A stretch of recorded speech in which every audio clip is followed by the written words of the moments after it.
ছাত্রীকে শ্লীলতাহানির অভিযোগ কাঠগড়ায় স্কুল শিক্ষক রণজিৎ খরুই। পূর্ব মেদিনীপুরের তমলুক থানার জামিট্টা আদর্শ হাই স্কুলের ঘটনা। অভিযোগ, দিনের পর দিন স্কুল ছাত্রীদের সঙ্গে অশালীন আচরণ করে চলেছেন ওই শিক্ষক। দুস্থ ছাত্রীদের আর্থিক দুরবস্থার সুযোগ নিয়ে শ্লীলতাহানি করেছেন বলেও অভিযোগ। সম্প্রতি অষ্টম শ্রেণীর এক ছাত্রীর সঙ্গে অভব্য আচরণ করেন। প্রতিবাদ করায় হুমকি দেওয়া হয় ছাত্রীকে। ঘটনায় স্কুলের গেটে বিক্ষোভ অভিভাবকদের। ঘটনাস্থলে পৌঁছে যায় তমলুক থানার পুলিশ। অভিযুক্তকে বরখাস্ত, সুবিচারের দাবি চেয়ে স্কুলের প্রধান শিক্ষক, বিডিও এবং সহ পঞ্চায়েত প্রধানকে চিঠি অভিভাবকদের। কিছু প্রভাবশালী প্রশ্রয় দিচ্ছে অভিযুক্তকে, দাবি স্থানীয়দের। স্থানীয় শিক্ষা দপ্তরকেও অবগত করা হয়েছে বলে জানা গিয়েছে। ছাত্রীদের নিরাপত্তা নিশ্চিত করতে স্কুলে কঠোর নজরদারি চালুর দাবি। পুলিশের পক্ষ থেকে ঘটনার পূর্ণাঙ্গ তদন্তের আশ্বাস দেওয়া হয়েছে।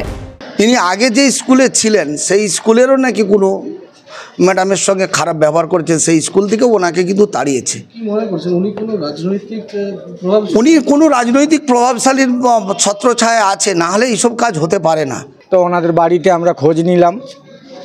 উনি প্রথমটা বলছে যে হ্যাঁ এরকম মেয়েকে শাসিয়েছে, যে নাম্বার কম দেবো, এইসব হুমকি তাদেরকে দেখাইছে।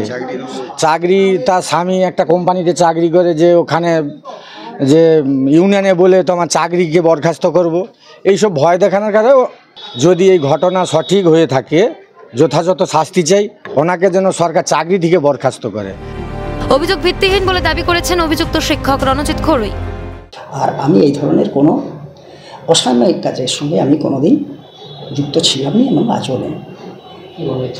না, এটা দেখুন, কোনো কারণে কেউ বা কারা একটা আমাকে কালিমা লিপ্ত করার চেষ্টা করছে।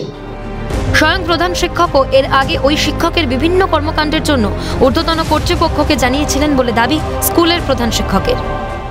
দুর্বৃত্তের ছলের অভাব হয় না, যে ছল যখন লাগবে সেই ছলই ব্যবহার করতেন। প্রশাসনিক আধিকারিকদের সঙ্গে কথা আমার গত বছর হয়েছিল, আমি চিঠিও করেছিলাম এসআই সাহেব এবং ডিআই সাহেবকে। ওনার কর্মকাণ্ড সম্পর্কে অবহিত করেছিলাম। আরও বিভিন্ন পদাধিকারী ব্যক্তিদেরকে আমি জানিয়েছি। নিজের কর্মক্ষেত্র থেকে স্কুলে একের পর এক নারী নির্যাতনের ঘটনা। যে শিক্ষক সমাজ করার কারিগর, সেই শিক্ষকই ভক্ষক।